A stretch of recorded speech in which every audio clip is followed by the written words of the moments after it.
Segunda de Timoteo 3:1 dice: también debes saber esto, que en los postreros tiempos, en estos tiempos que son los postreros, vendrán tiempos peligrosos, porque habrán hombres amadores de sí mismos, avaros, vanagloriosos, soberbios, blasfemos, desobedientes a los padres, ingratos, impíos, sin afecto natural, implacables, calumniadores, intemperantes, crueles, aborrecedores de lo bueno, traidores, impetuosos, infatuados, amadores de los deleites más que de Dios,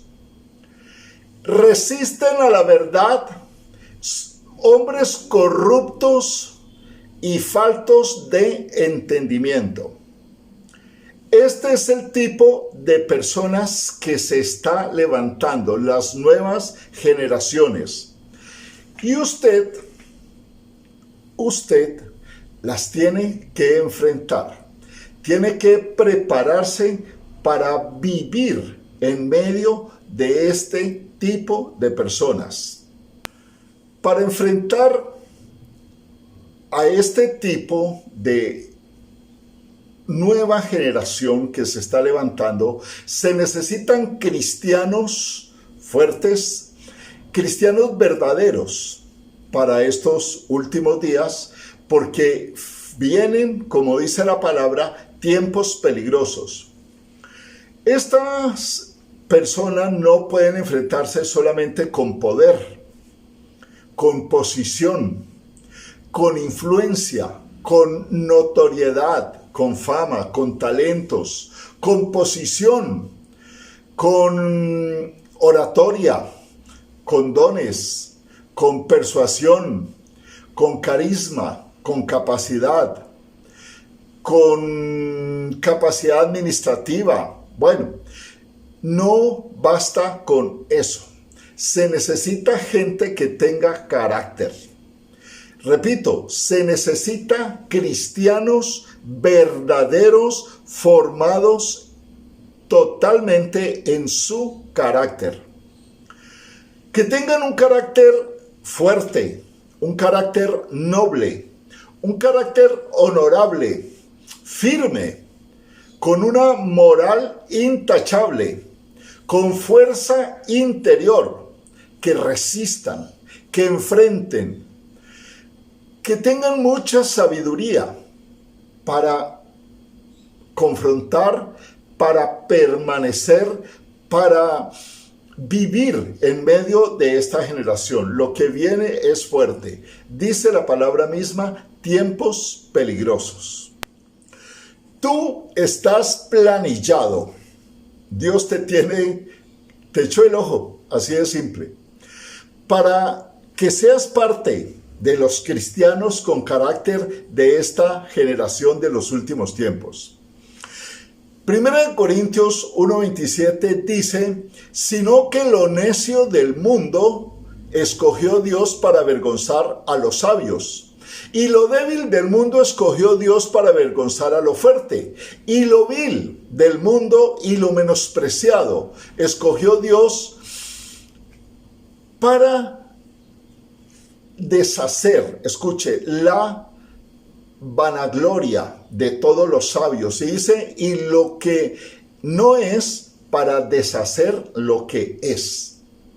Entonces, no puedes sacar la excusa de decir, es que yo no tengo títulos, yo no tengo abolengo, yo no tengo un currículum, etcétera, etcétera, yo no tengo riquezas, bueno, lo que sea. No se trata de eso. Dice claramente que Dios escogió lo vil, lo necio, lo menospreciado. ¿Sí? ¿Para qué? Para que nosotros mismos no nos ufanemos y digamos, como yo soy muy importante y como yo tengo títulos y soy muy sabio, entonces Dios me escogió. No. Realmente Dios mira el corazón y yo sé que tú tienes un corazón que ama a Dios. Por eso Dios te planilló y de tal manera no hay excusa. Estás escogido por Dios para formar parte del ejército de Dios, para ser un guerrero de Dios de estos últimos tiempos. Un hombre valiente, una mujer valiente, aguerrida, decidida, ¿sí? Dispuesta a ganar batallas y dispuesta a dar la lucha y dispuesto a enfrentar a tus enemigos. Muy bien. El rey David empezó en la cueva de Adulán. Dice, se le añadieron los endeudados, los afligidos, los menesterosos, los que eran perseguidos, los que no valían nada. Esos se le añadieron al rey David y se escondían todos en la famosa cueva de Adulán. ¿Quién iba a pensar que de allí iba a salir algo bueno? Sin embargo, más adelante en la palabra encontramos un título que dice Los valientes de David. Eso es espectacular. Estos hombres que habían sido en un tiempo rechazados, menospreciados, vituperados, no sirves para nada, se convirtieron en hombres valerosos, hombres que realmente cuenta la historia. Uno de ellos cogió la espada y destrozó al enemigo y fue tanta la fuerza que la espada se le quedó pegada a la mano.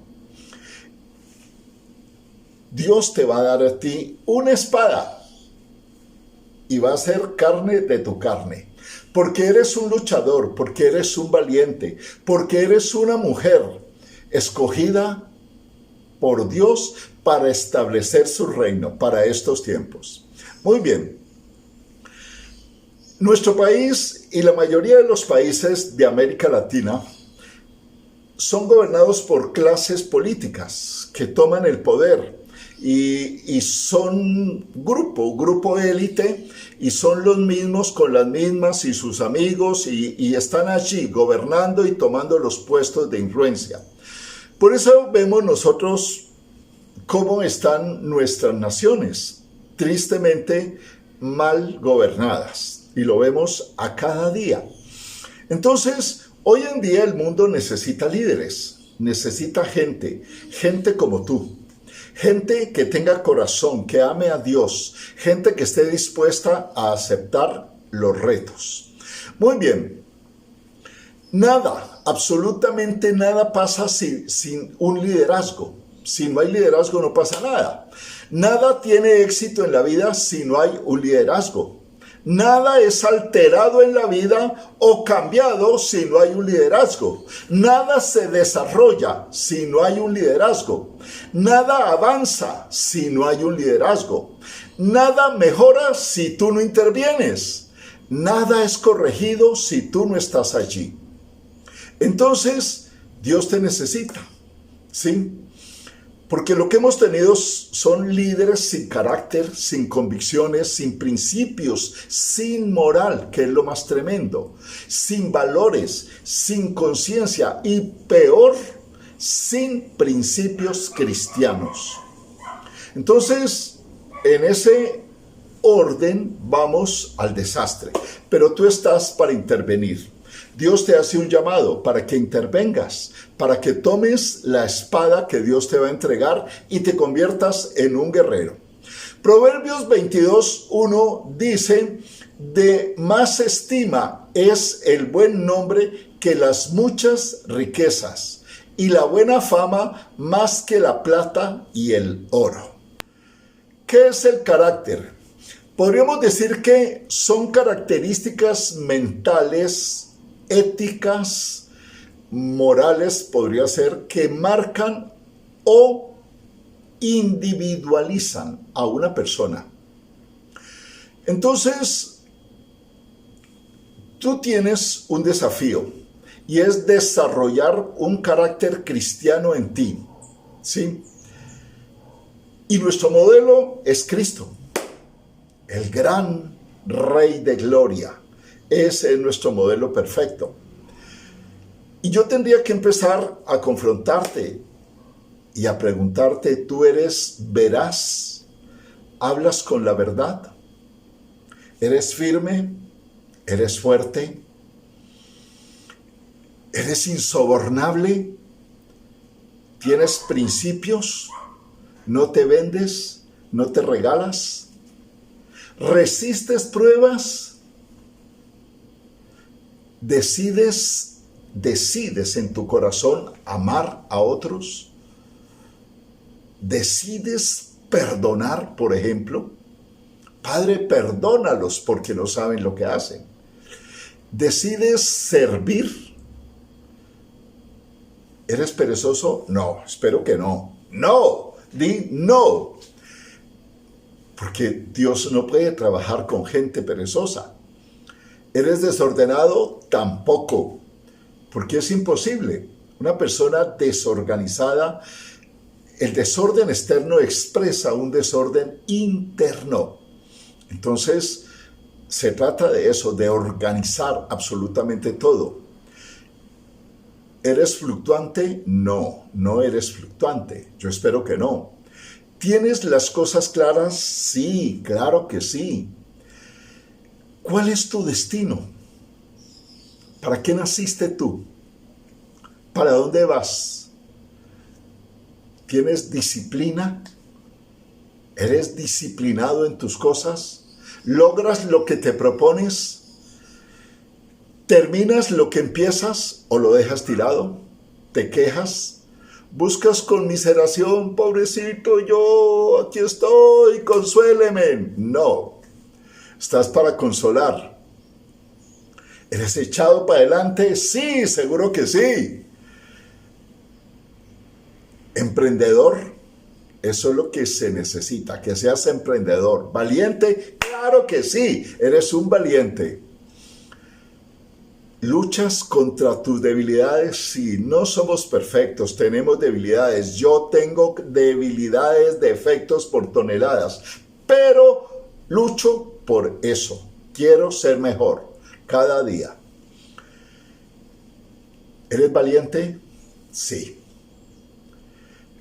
¿Eres egoísta? No. ¿Piensas solo en ti mismo? No. Entonces, digamos, tenemos un reto y es desarrollar nuestro carácter, ¿ya?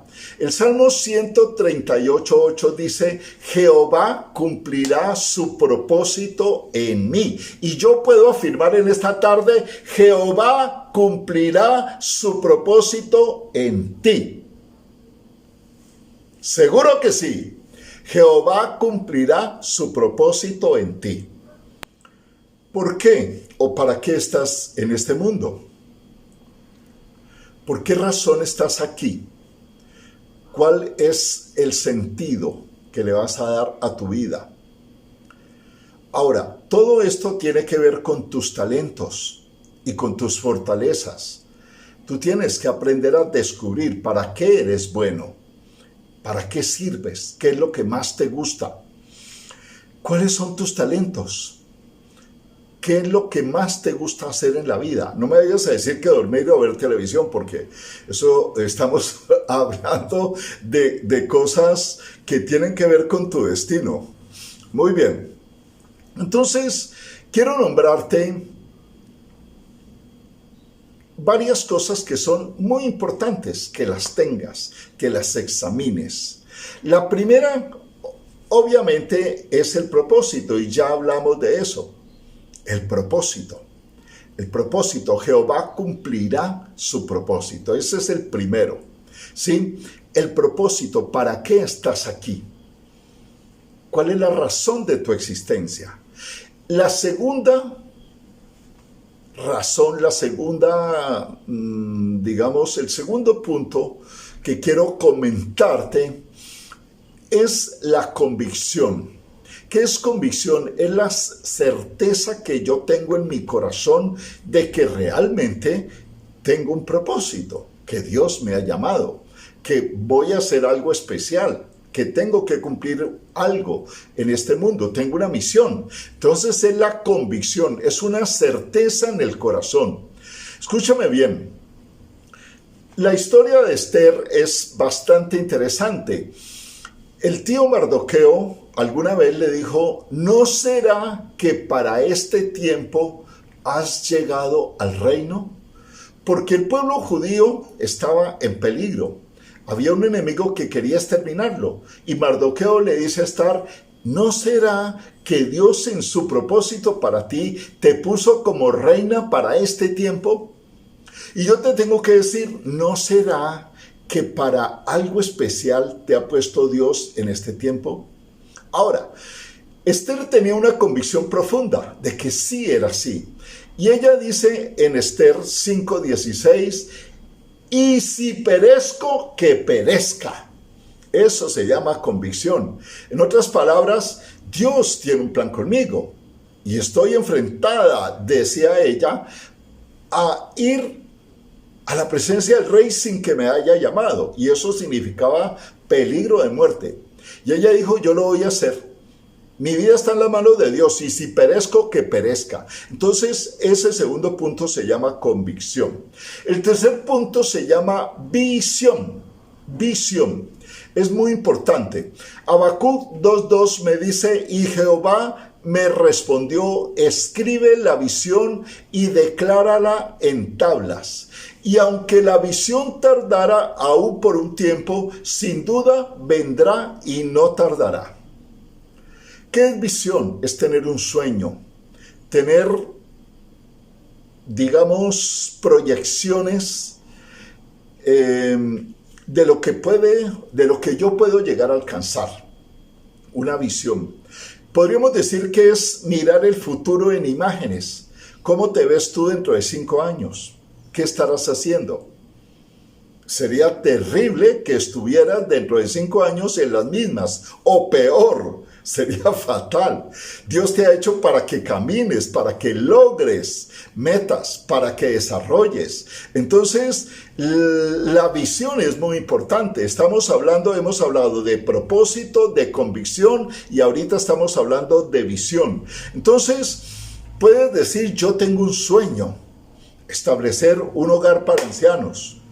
Yo tengo un sueño, crear una fundación para atender a niños necesitados. Yo tengo un sueño, establecer una iglesia de embajadores del rey. Yo tengo un sueño, plantar el reino de Dios. Yo tengo un sueño, ayudar a los drogadictos, por ejemplo. Sueños, eso es una visión y debe tener identidad contigo. Si no te gustan los niños, es imposible que tu visión esté relacionada con niños. Por eso hablábamos de que esto tiene que ver con tus talentos y tus fortalezas. Entonces, yo te pregunto hoy, ¿cuál es tu visión? Tienes que analizar esto. Muy bien. Otro punto, pasión. Es el impulso para lograr verdaderamente los sueños. Algunas personas tristemente solamente se quedan en eso, en los sueños. Sueñan y sueñan y sueñan. Yo quiero esto, yo quiero esto, yo quiero esto. Y no pueden organizar su vida y no pueden salir de un remolino. El diablo se especializa en tenerlos dando vueltas, así como el pueblo de Israel, 40 años en el mismo desierto. Eso es fatal para una vida. No puedes estar dando vueltas en un solo desierto. Tú tienes que avanzar. Entonces, es importante tener pasión, que es el impulso para lograr verdaderamente los sueños. Y hay que empezar por lo poco. Tú no puedes pensar, por ejemplo, voy a establecer una iglesia. Voy a alquilar un local para 2,000 personas. Yo conocí alguna vez un pastor que alquiló un local para 2,000 personas y no tenía sino 5 amigos que lo estaban apoyando. Cuando hablo con él, dice, no, es que yo soy un hombre de fe. Bueno, el hecho es que la iglesia nunca jamás se inauguró. Hay que ir poco a poco. Hay que ir dando pasos, hay que ir en procesos. La Biblia dice, el que es fiel en lo poco, en lo mucho será puesto. Entonces, si tú eres fiel, por ejemplo, discipulando y cuidando una persona, seguramente Dios te va a dar 2. Y si eres fiel cuidando 2, Dios te dará 4. Y así sucesivamente. Pero no pienses ser pastor de 2,000 personas si no has empezado con una. Entonces es una cuestión de simple lógica. Lucas 16:10. El que es fiel en lo muy poco, también en lo más fiel lo será. Me gusta mucho hablar, porque esto me gusta. Esta es mi pasión. Hablar la palabra, transmitir, esto me gusta.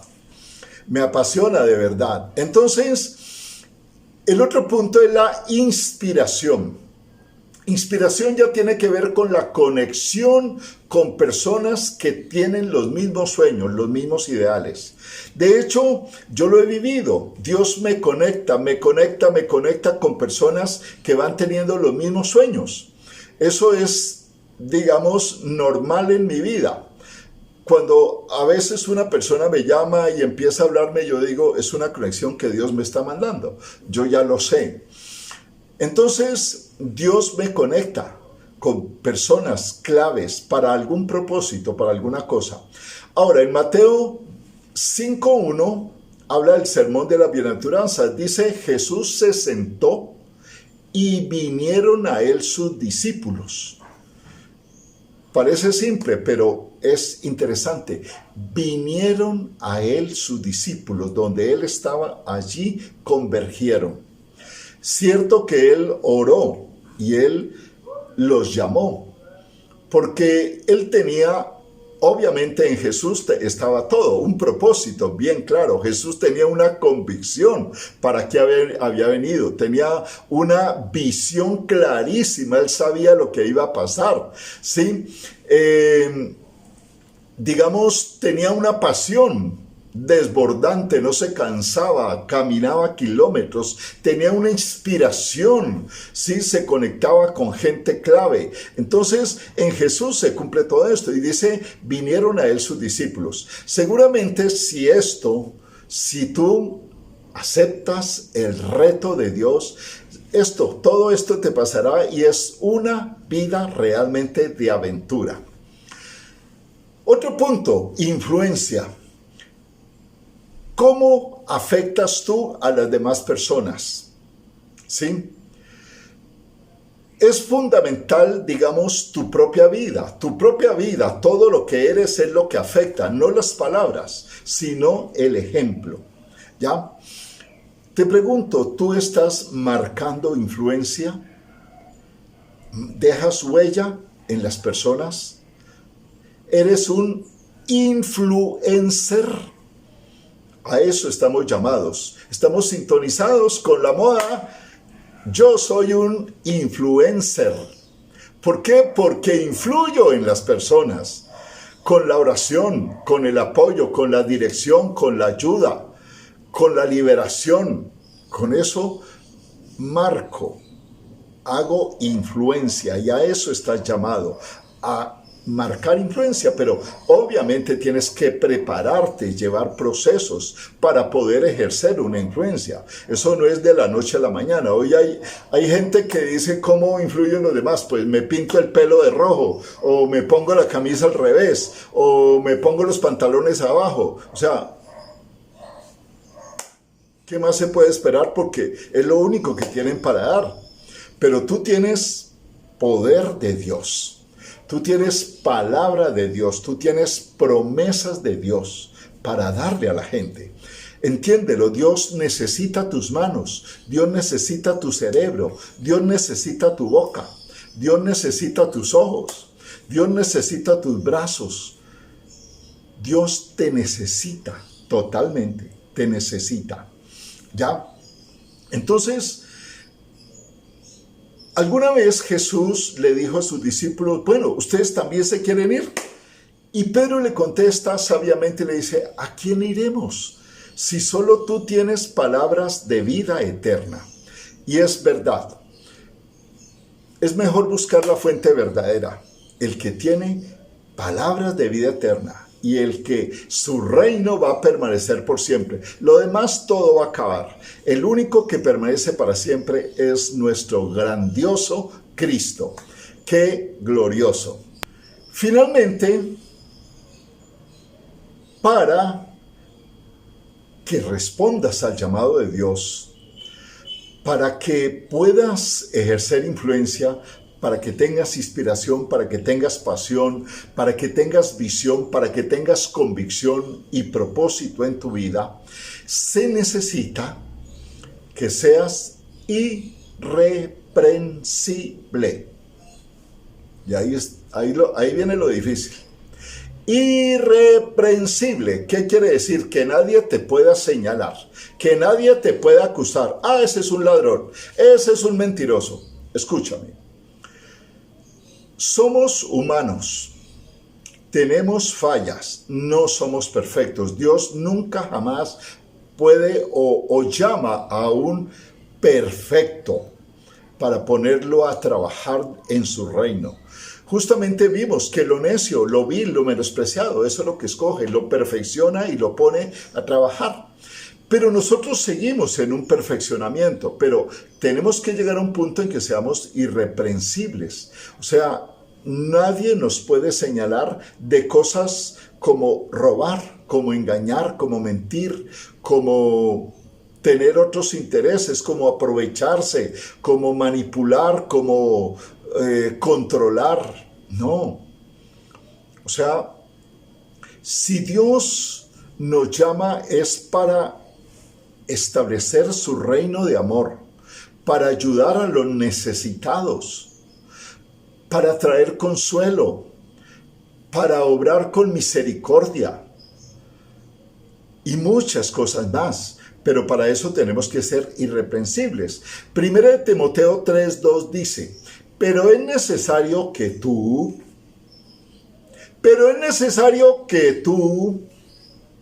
seas irreprensible.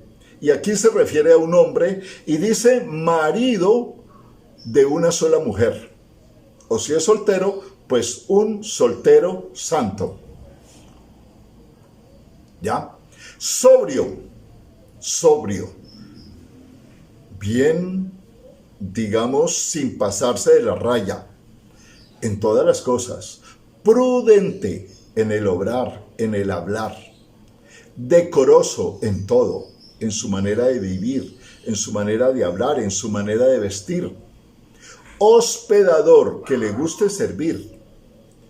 Apto para enseñar, que pueda enseñar, que tenga habilidades para explicar. No dado al vino, ni más faltaba. No pendenciero, buscapleitos, no señor. No codicioso, ojo con esto. No codicioso, ojo, porque lo puedo disfrazar. El evangelio de la prosperidad, vengan, que Dios los hará ricos. Eso no es así. No codicioso de ganancias deshonestas. Ahora, hay ganancias honestas, es lo que dice también el versículo, ¿sí? Amable, apacible, no avaro, que gobierne bien su casa, porque si no puede gobernar su casa, ¿cómo va a gobernar otra cosa? ¿Cómo va a gobernar 100 personas si no gobierna su casa? Que tenga a sus hijos en sujeción, por lo menos sus hijos, con toda honestidad, que no sea un neófito, o sea, una persona que recién hace 3 meses conoció a Cristo y venga, predique, oh, Dios. Es decir, a las personas es necesario formarlas, hacer un proceso. Es lo que yo, digamos, es mi asignación. Dios me ha mandado a eso, a hacer procesos con personas. ¿Ya? No un neófito.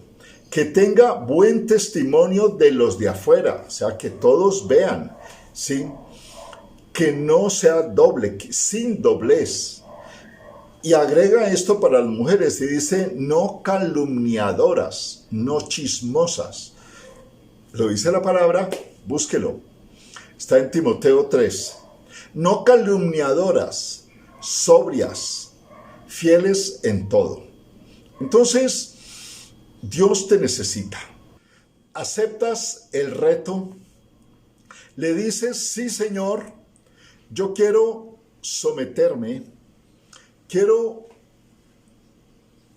hacer procesos, quiero empezar de cero, poco a poco, no tengo afán. Quiero tener claro que tengo un propósito, que tengo una convicción, que tengo una visión muy bien de lo que yo quiero ser, que tengo pasión, ¿ya? Que tengo inspiración. Dios me conecta con personas.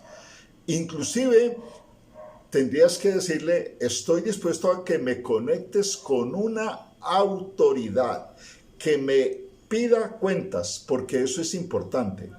Nunca podrás ser puesto en autoridad si primero no te sometes a autoridad y no conoces principios de autoridad. Entonces es fundamental. Entonces te invito para que te presentes delante de Dios y le digas, Señor, aquí estoy para las que sea. Señor, para las que sea. No importa lo que tenga que pasar, no importa, caminaré despacio, pero caminaré hacia adelante.